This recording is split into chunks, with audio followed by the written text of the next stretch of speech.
oli Katonda ow'ekisa Mukama w'emirembe gwatukulembedde n'otutuusa mu kifo kino oweebwa ekitiibwa ogulumizibwe kaakano nga tugenda kuyiga tusaba Mwoyo Omutukuvu omuyigiriza omukulu ajja atuyigiriza ebigambo bino biteeketeeke nga tutambulira mu bulamu obw'ensi eno ate era biteeketeeke n'olw'okutuuka mu bwakabaka obutaggwaawo ku Yesu Kristo Mukama waffe. Amen. Omubiri gwa Kristo ogugatidwa awamu. Omubiri gwa Kristo ogugatidwa awamu. Nsookerewa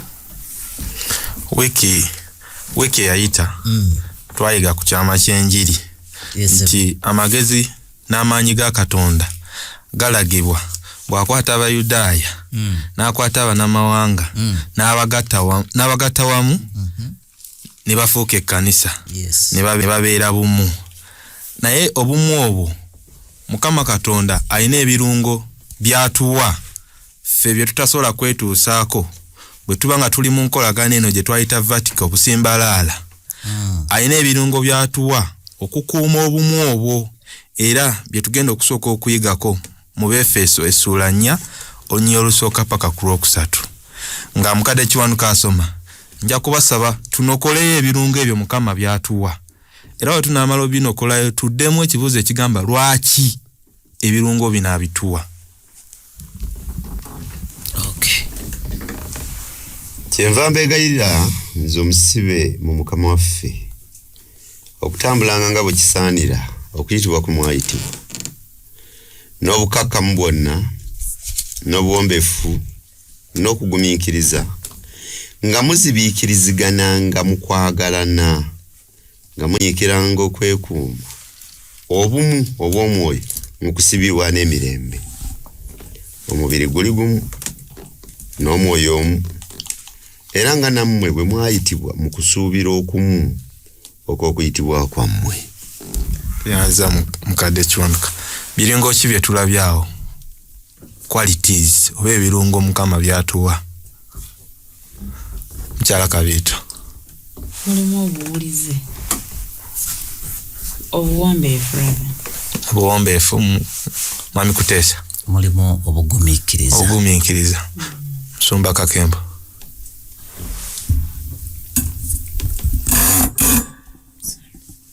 nabakutte mu Luzungu. Yes. Okay. Humility. Awe buwombeefu. Gentleness. Patience. Okugumiikirizigana. Nga tukyali awo wennyini lwaki ebirungo bino Mukama abituwa?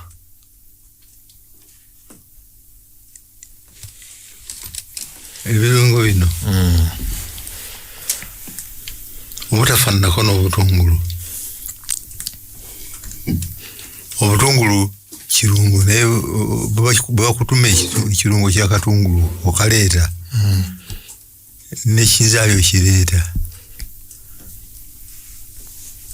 Naye ebirungo bino nga babikutumye nti genda oleeta obuwombeefu n'obuteefu n'obugumiikiriza oleeta ki? Oleeta muntu abikola gw'obirabamu.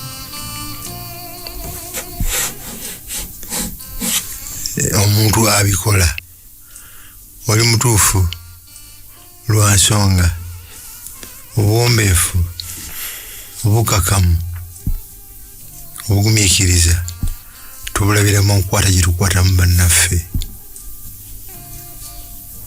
Enkwata eyo either ereeta obumu oba bwebulawo enkwata eyo ey'ekirungo ekyo ereeta okusajjuka n'okwawukana. N'olwekyo bikulu nnyo. Mukadde Kiwanuka obuuzizza lwaki abituwa.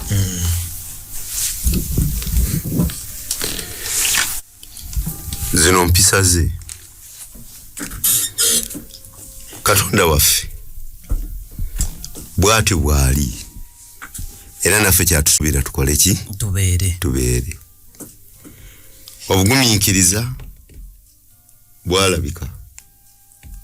bwalabikira ku kyajja fada bwe yayonoona n'amugumiikiriza kuba yali badde afiirawo mukakamu ye obusungu teyabulaga n'ebirala bingi nga bw'obiwulira mukakamu mugumiikiriza ate wano twongeddeko naffe ffennyini nti bwe tumala okumuyingiza munda mu bulamu bwaffe tteekwa okuba nga tuzibiikirizigananga ne baki ne bannaffe n'ebirala. Kyala Kabito, lwaki ebirungo bino bituweebwa? Nze ndowooza nti ebirungo bino bituweebwa okunyweza enkolagana yaffe ne Katonda waffe ate era n'okubeera obumu oba n'okunyweza enkolagana yaffe ne bantu bannaffe. Tweyanziza. Mujjuke nti abantu bano Mukama baleeta bava mu culture za njawulo, background za njawulo. Okugeza mu culture yaffe ng'Abaganda omukyala asaanidde okubuuza ng'afukamidde si bwe kiri naye tuli mu kkanisa erimu abantu abangi goyinza okubeera n'olaba omukyala atali Muganda naye nga abuuzizza nga tafukamidde. Ebirungo bino byetaagisa ng'ekyo okubeera omugumiikiriza n'okitegeera nti ye ava mu culture ndala naye nga Mukama ffenna atuleese wamu. Simanyi oba ki ekyomusumba naye nga ebimu ku nsonga lwaki atuwa ebirungo bino nti tuva mu background za njawulo byetaagisa okugumiikiriza bannaffe bava mu culture ndala entegeera ndala tubeere bumu. Kyala Kabito. N'ekirala ffenna tuli bwonoonyi kati qualities zino tuzeetaaga zisobole okutushepe nga tutambula olugendo lumu. Nsomba ekirolera ekijjawo obumu kiki ekijjawo obumu wakati wange n'owooluganda gundi abadde bakkaanya nga tetukyakkaanya abadde banyumya nga kiki ekijjawo obumu neeyisa eyani ey'omukubo eyinza okuba nga tekwatagana naye ekindeetera eneeyisa eno enkyamu tetuteeka kukwatagana mu buli kintu. Tuyinza okuba nga twawukanya endowooza ate nga buli muntu mutuufu mu ngeri ye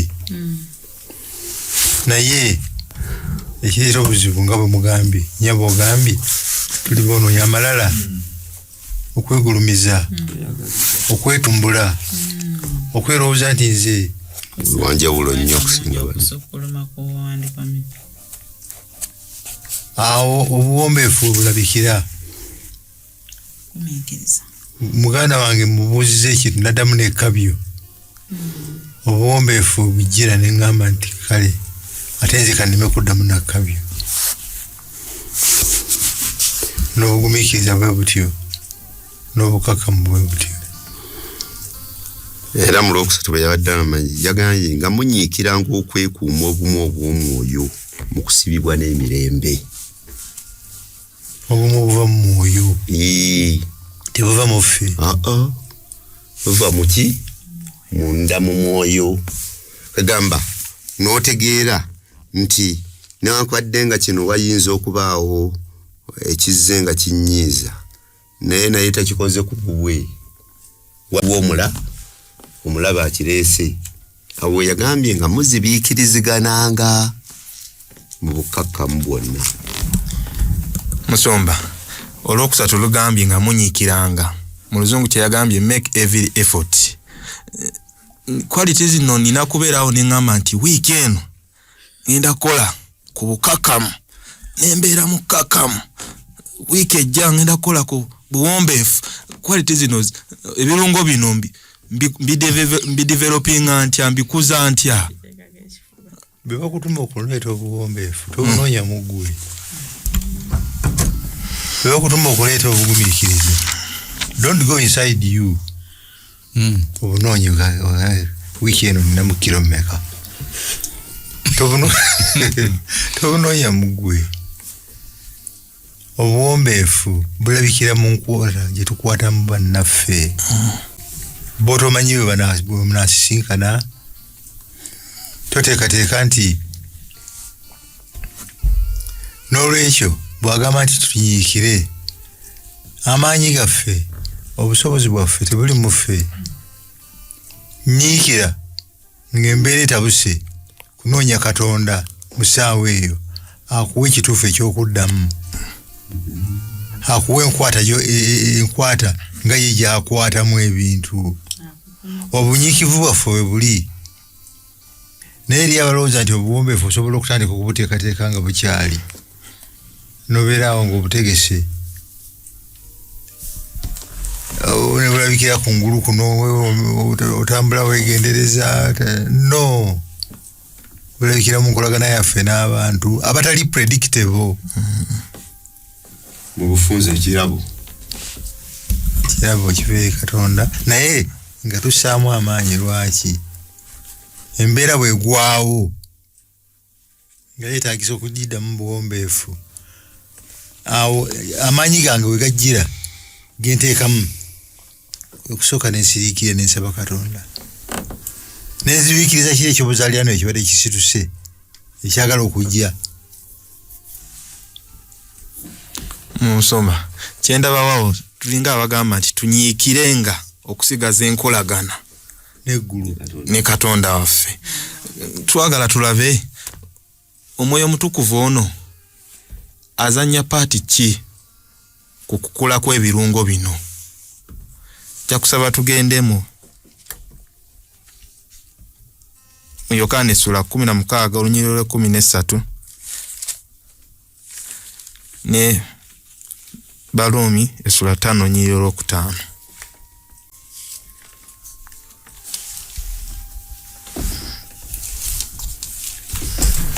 Yokaana 10:13 naye bw'alijja oyo omwoyo w'amazima anaabaluŋŋamyanga mu mazima gonna kubanga tayogerenga ku bubwe yekka naye byonna by'anaawuliranga by'anaayogeranga y'anaababuuliranga ebigenda okujja naye bw'alijja omwoyo w'amazima n'abayigirizanga byonna ekitegeeza ssaawa enzibu nina okuddukira gy'ali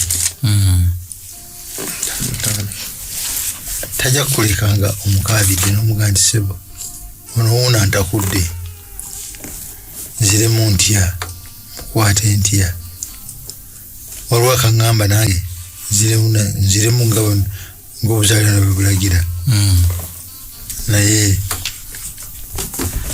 alina amaanyi alina obusobozi alina omukwano alina byonna omwoyo omutukuvu ono bye neetaaga okukola ekyobuwombeefu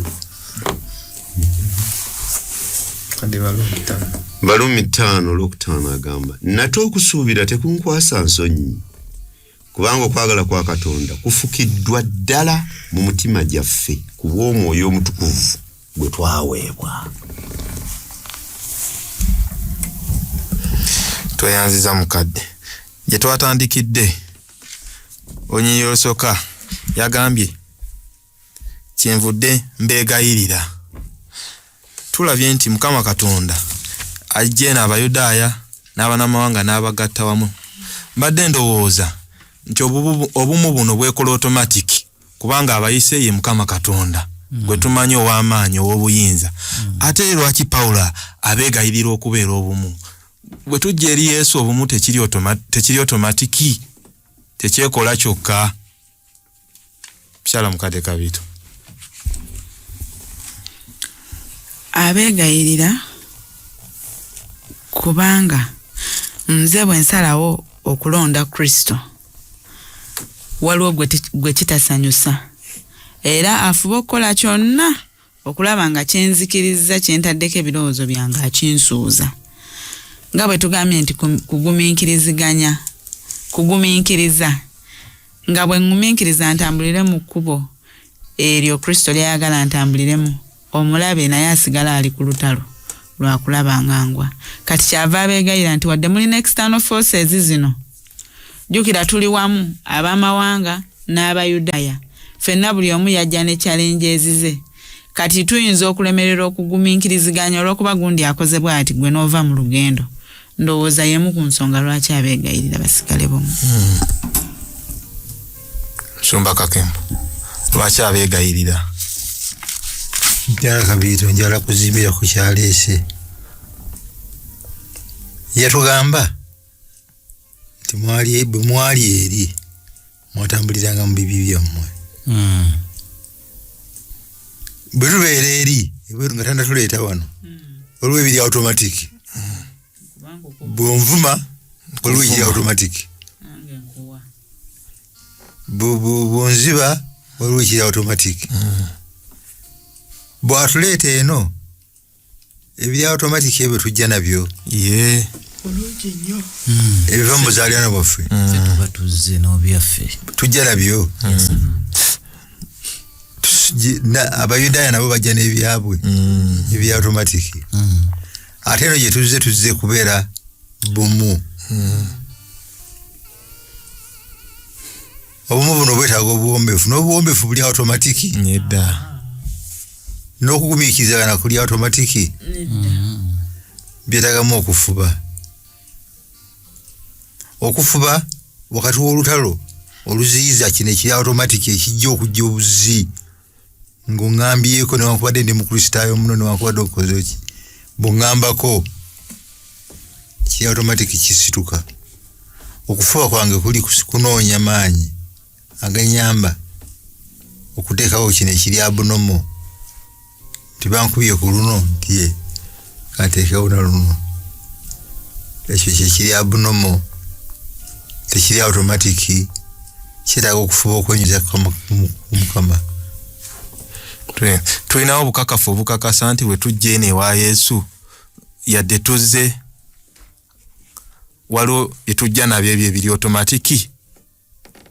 Paulo kyayogerako akimanyi alina obukakafu alina experience mu ekyo nti bwe tujja eno waliwo bye tujja nabyo nga biri automatic kyava abeegayirira. Kibuuzo. Nnyo. Mpendezeeyo ekimu. Yesu yafuna abasajja 12 n'abajja eri n'abaleeta wano.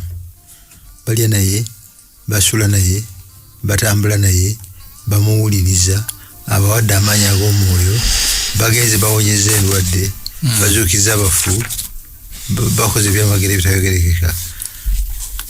Naye nga waliwo ekiri automatic ekigenda ne kisituka.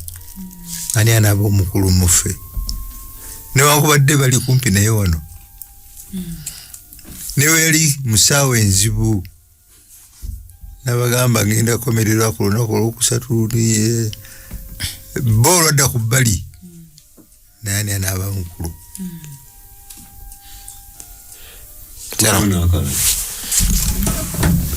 Waliwo n'akalala Peetero ke yabuuza. Mukama ffe twoleka byonna. Tufuniramuwa. Tuliwe bwaki. Kagamba kali kasituka. Agenda okulaba oli alinako akagaali avuga. Ono ye ali mu kutambuza biki? Mukyala mukadde Kabiito. N'akalala Maria Magdalena ng'ayiwa otufuta ku bigere bya Yesu. Oli abanaku naye ng'emabega w'abanaku waliyo akasituse. Tayagala kukafiirwa. N'awalala tujja somayo nga tuli eyo ku kanisa zaffe Bikola by'Abatume Sura 15 olunnya lwa 36 ne weeyongerayo mujja somayo nga mulaba nti Pawulo yafuna obutakkaanya ne Balunabba. Naye se butusomeyo kubanga mulimu akagambo.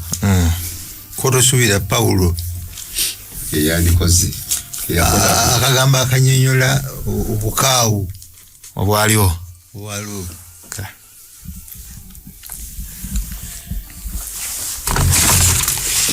Kumi na 15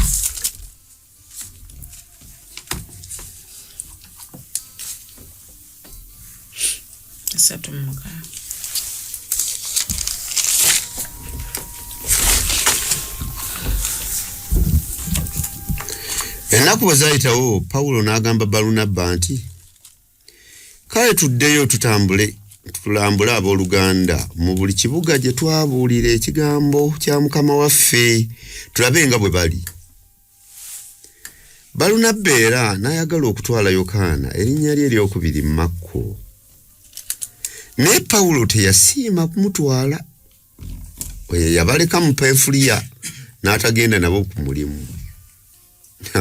Ne wabaawo empaka nnyingi n'okwawukana. Ne baawukana. Balunabba n'atwala Makko n'awanika amatanga okugenda e Kupulo.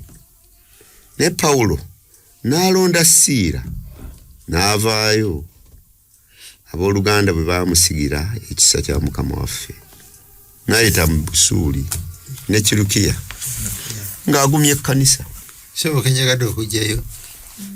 They had such a sharp disagreement. Mu Luganda simanyi bwakivunudde. Ne wabaawo empaka nnyingi. Sharp disagreement wakati w'abatume. N'okwawukana. Obwombefu buli bwayogerako. Oba wano tebwakola. Abalyoyi b'emyoyo be baawukanye. Abalyoyi b'emyoyo baawukanye ne kiba so sharp. Sisuubira nti mu sharpness eno bayawukana mu mukwano. They parted in love. They disagreed in love. Most likely not. Paulo bw'agamba nti abange mufube neno gyomwajja obuntu tujja nabo akimanyi nti busituka naye tulwana okwenyumiza ku Mukama alina amaanyi gokka.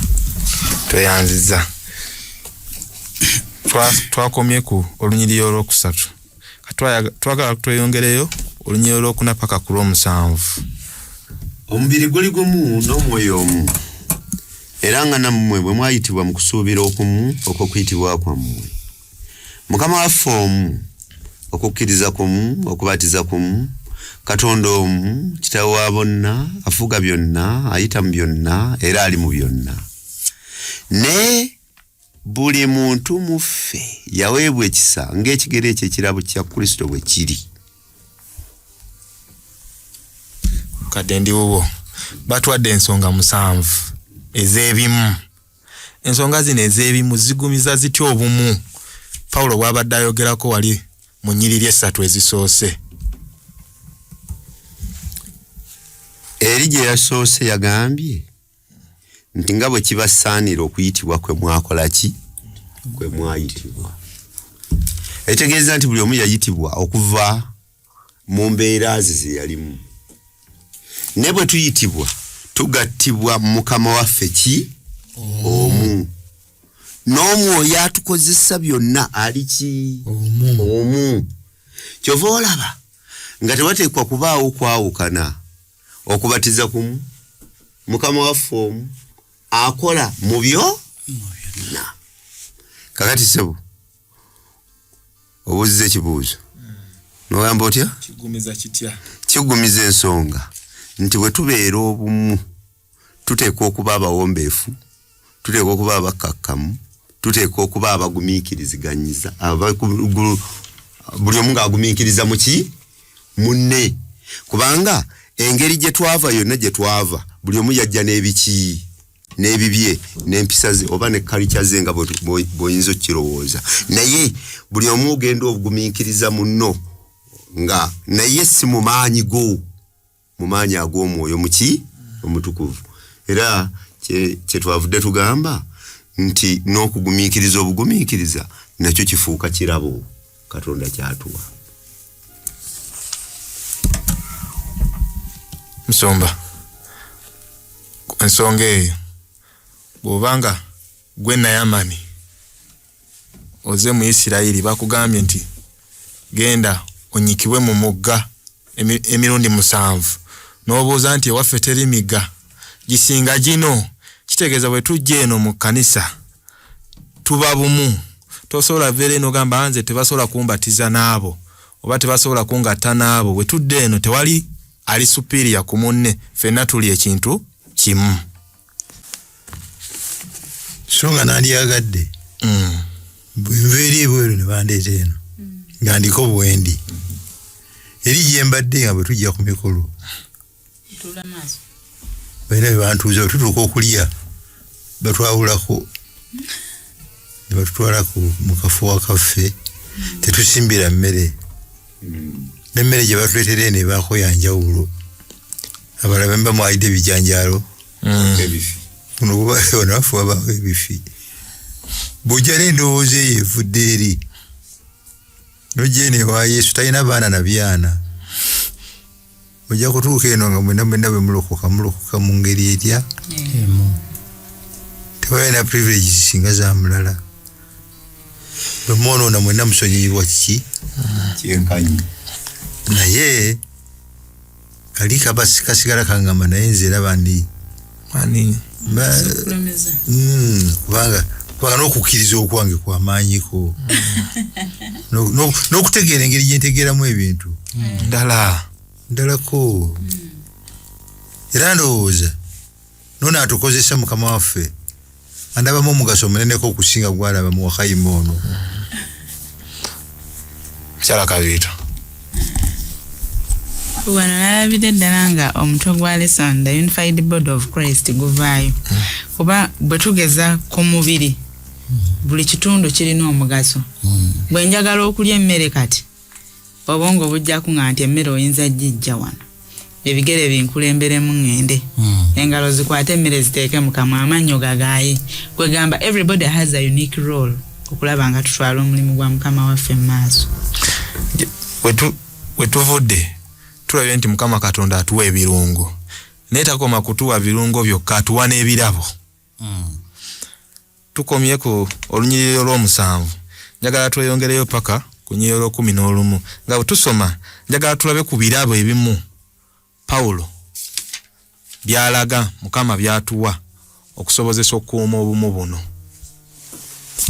naye buli muntu muffe yaweebwa ekisanga ekigere eky'ekirabo kya Kristo bwe kiri kyava ayogera nti bwe yalinnya waggulu n'anyaga okunyaga n'awa abantu ebirabo naye ekigambo ekyo nti yalinnya kigamba ki wabula ogamba nti era yakka mu njuyi eza wansi ez'ensi eyakka era yewuuye yalinnya waggulu ennyo okusinga eggulu lyonna alyoke atukirize byonna tukoma ku lwakumeka era oyo naawe abalala okubeera abatume n'abalala bannabbi n'abalala ababuulizi n'abalala abalunda n'abayigiriza mukadde tulabyewo ebintu bina tulabyewo bannabbi ababuulizi abayigiriza zekyembuuza ekibuuzo nti bwe nsoma ebyo ebina nga siinaako olonze mba mpeddeyo waliyo lisiti y'ebirabo ebirala gye mumanyiiko ng'oggyeko bino kubanga bwe nsoma ebina bino nyinza okuba nga nze siinaako yadde n'ekimu tulinayo ebirala bye tumanyiiko we biri nyongereko ne ku kibuuzo ekyo nga tanabireeta yesewa obukulu bwabwe businziira ku oda gye batuwaddemu sayizi yabyo n'amaanyi gaabyo kubanga ye asuuse batume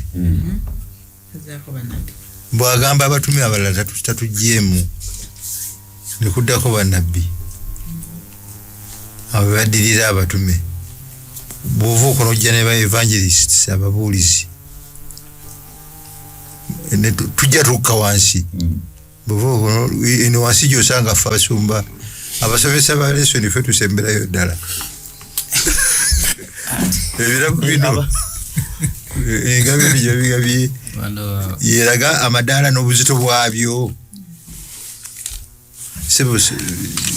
kinyongedde ku kiri ky'obuuzizza ebirabo byokka nedda ebirabo ebirala gye biri bingi kyekyokuddamu ekisooka tulina ebirabo bingi ebisukka ku bino ne Pawulo agezaako okulaga ebimu ku byo era lwaki tabiteeka mu madaala kubanga ebirabo byonna byenkanankana. Amiina. Gwe ekirabo ekyokwagala bw'oba ng'okirina oba ekyekisa kyenkanankana n'ekyo kya nnabbi ekyokuwonya kyenkanankana n'abawonya. Tewali kirabo kisinga ku kiki kubanga eri bwe twabadde tuva waggulu twakizudde nti oyo abigaba aliki ali omu. Ate Pawulo bwe yadde nga nnyonnyola yagambye nti mutambule nga bwe kisaanira okuyitibwa kwe mwakola ki kwe mwayitibwa. Ffenna twayitibwa buki buyitibwa. Bwe tumala okuyitibwa kundeetera kwegomba nenga nti nze ali ku busumba negombayo ku kyobutume nedda ssebo bwe ndaba tebakimpadde nange neyita aposo sebaduka webukasa kyala kabito kyala aposo. Okugumiza katini ku mukadde kyagambye nti ebirabo bizitowa kyekimu senga ffenna fokasi yaffe ebeera Kristo. Nga bwe tussa ebirabo bino bwe tu exercising ebirabo bino mwoyo byatuwadde nga fokasi yaffe eryani Kristo. Ayimbe naye ng'agulumizaani abuulire naye ng'agulumizaani. So biba ne weight yemu. Waliyo n'ebirabo ebirala ebimu si biwandiike naye waliyo n'ebiwandiike bwe tugendako mu baruumi 12 olwokuna paka ku lw'omunaana.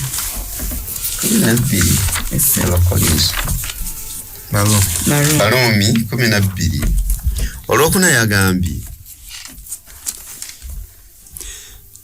kubanga bwe tulina ebitundu ebingi mu mubiri ogumu n'ebitundu byonna tebirina mulimu gumu bwe kityo ffe abangi tuli omubiri gumu mu Kristo na buli muntu tuli bitundu bya bannaffe fekka na fekka.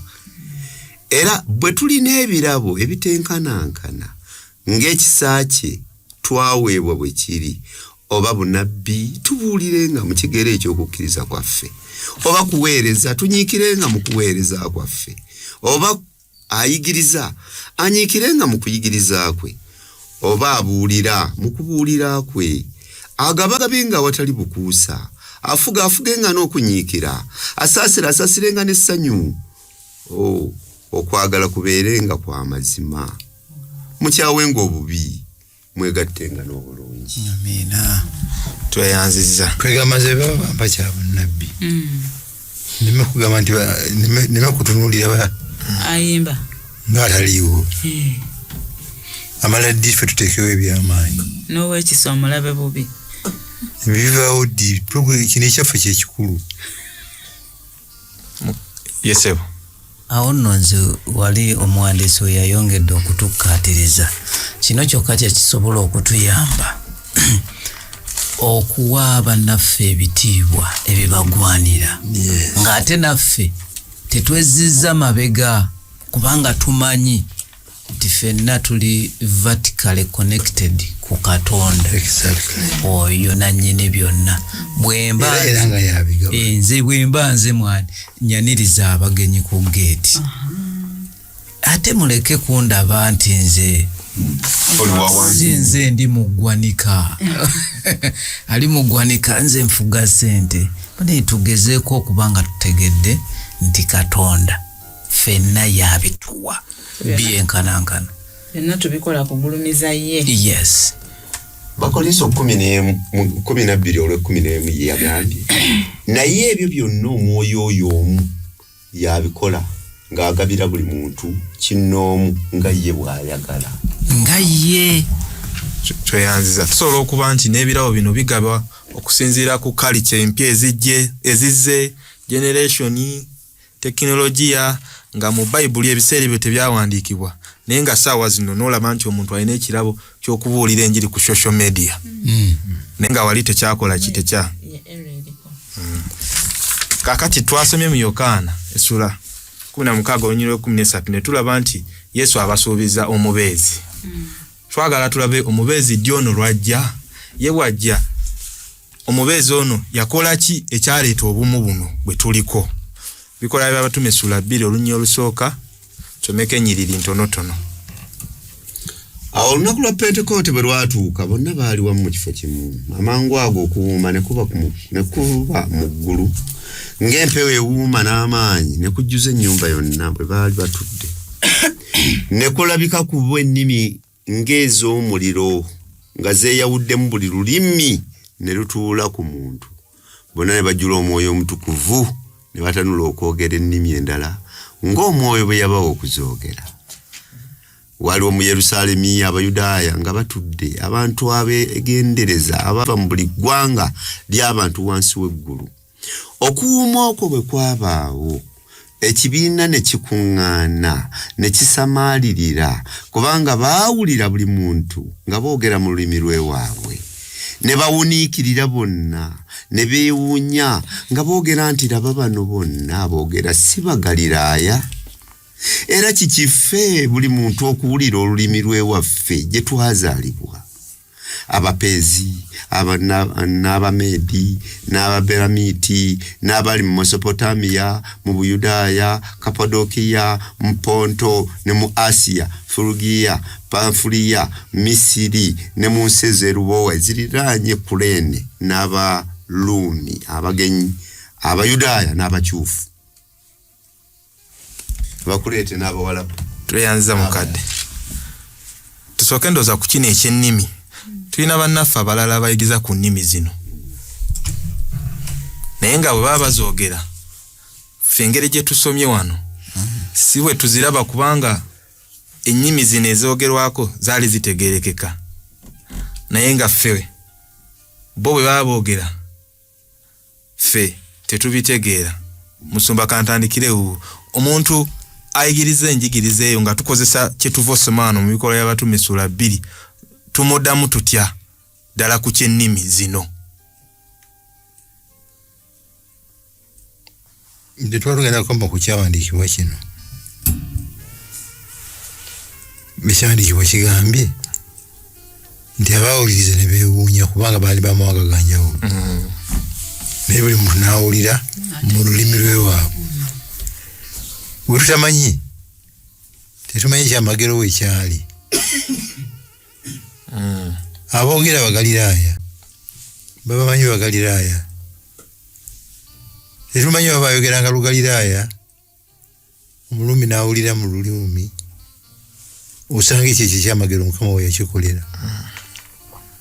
Oba Omugaliraaya yayogeranga Luluumi.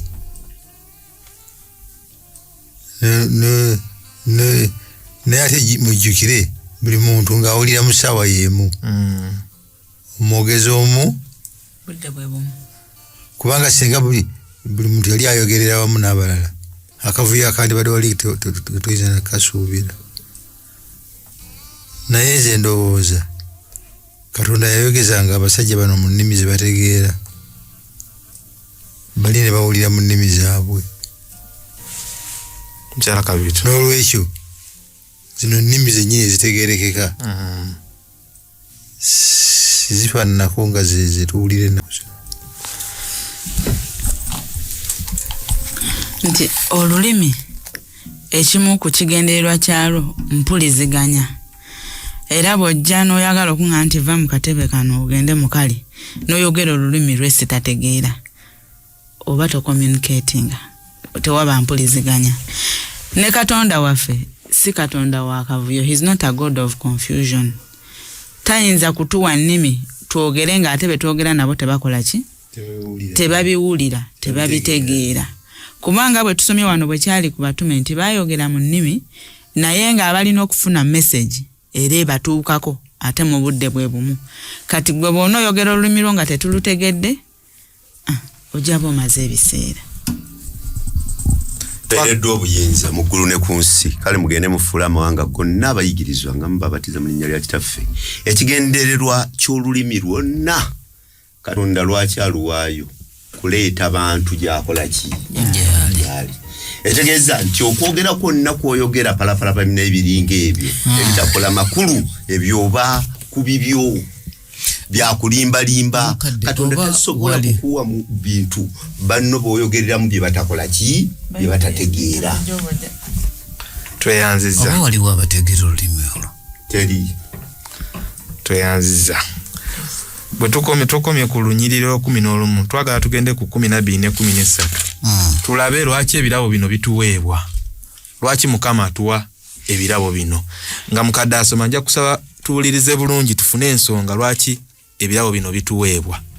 Agamba nti olw'okutuukiriza abatukuvu olwa olw'omulimu ogw'okuweereza olw'okuzimba omubiri gwa Kristo okutuusa lwe tulituuka ffenna mu bumu obw'okukkiriza n'obw'okutegeera omwana wa Katonda lwe tulituuka okuba omuntu omukulu okutuuka mu kigero eky'obukulu oba okutuukirira kwa Kristo.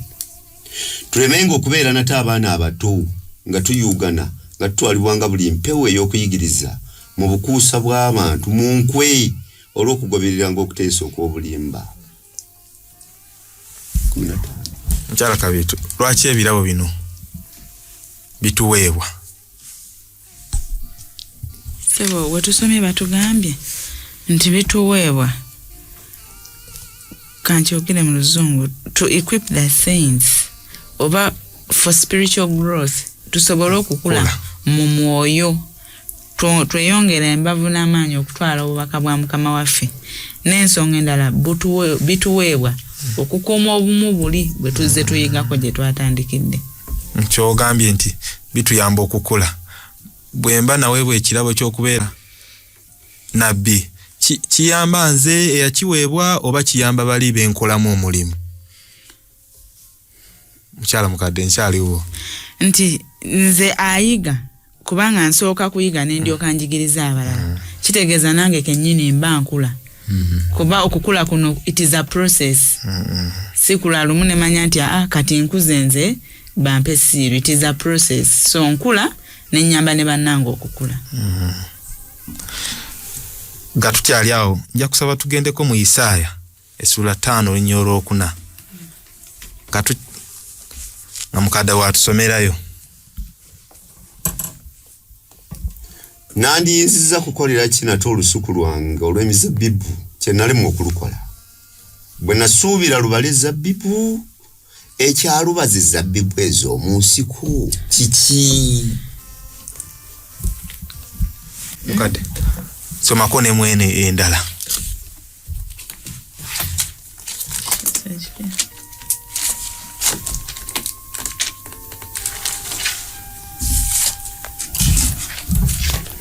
Esasi wa 5 olunyiri lwa 4 agamba nti Mukama bw'ali bamaze kiki ekirala kye nandikoledde ennimiro yange eyo ey'emizabbibu kye saagikolera? Kale lwaki bwe nasuubira ebale emizabbibu emirungi ate yabala gikaawa ng'egy'omu nsiko? Tweyanziza mukadde. Katonda atuwadde ebisuubizo bye nti laba ndi wamu nammwe. Katonda n'atugamba nti ndibasindikira omubeezi n'amusindika. Katonda n'atuwa ebirungo biri bye twogeddeko ebisatu. Katonda n'atuwa ebirabo bino. Abooza kiki kye tumubanja, kiki ekirala kye yalikoze oba kye yeetaaga okukola ffe okutwala omulimu gwe mu maaso, ffe okubeera obumu. Musumba ndiwo weyabuuliza ekyo ng'oluvannyuma lw'okukolera ezabbibu ye ennimiro byonna bwe yagenda okubala yabala zabbibu ezikola ki? Ezikaawa. Ku mulembe guno bwe banga ezabbibu ye ekkanisa ye kiki ekyandimwewuunyisizza? Bannabbi obunnabbi mwebuli, abasomesa bwe bali na buli kintu wekiri. Ekkanisa ekyerumaluma tukyayawukana obubi ennyo ne tutabuka wekiri. Ekibuuzo kino Mukama tamanyi naye talina ansa yakyo. Katonda omutukuvu alina waatuuka n'aga nti kakati bano kiki kisaakola? Nga tewali. Twava eri ne bwa automatiki bwaffe bonna ne tujja nabo eno ne butulemerako. Nange ninganga Mukama wange simanyi kirala kyayinza kukola okujjako okugamba nti kakati kiwedde, omutukuvu asigalenga mutukuvu, atali mutukuvu asigalenga agenda kukiggalawo.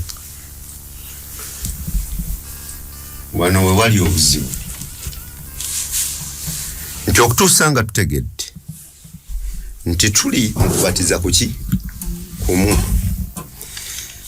tulina okukkiriza kuki kumu, tulina Katonda omu Mukama wa byonna.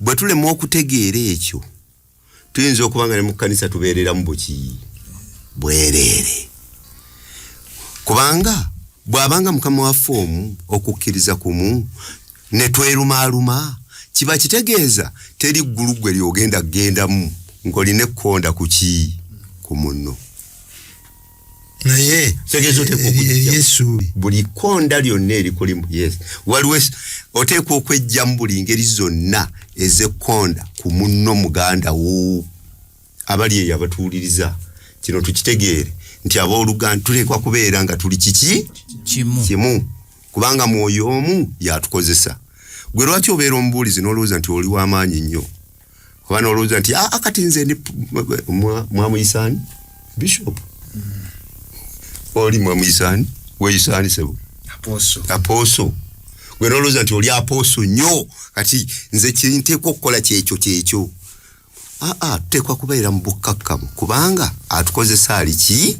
ali omu essuubire nina sebo liino bano abaali beerumaaluma mu 12 bwe baafuna omwoyo nakka beegatta ne bakola omulimu nja kusaba mwami Kiwanuka atusomere olw'15 ne 16 waliwo ekigambo mugenda kimbuulira ekisooka mu lw'15 n'ekisembayo mu lw'16 naye bwe twogeranga amazima mu kwagalana tulyoke tukule okutuuka mu ye mu byonna gwe mutwe Kristo mwoyo omubiri gwonna bwe gugattibwa obulungi ne gunywezebwa wamu buli nnyingo ng'ereeta ebyayo ng'okukola mu kigero kwa buli kitundu bwe kuli omubiri gweyongera okukula olw'okwezimba mu kwagalana ekigambo tukiwulidde kigambye kwagalana nsumba ndiwo nsumba njagala onziremu ng'ompa answer eri practical bulungi nsobola okubanga nina ekirabo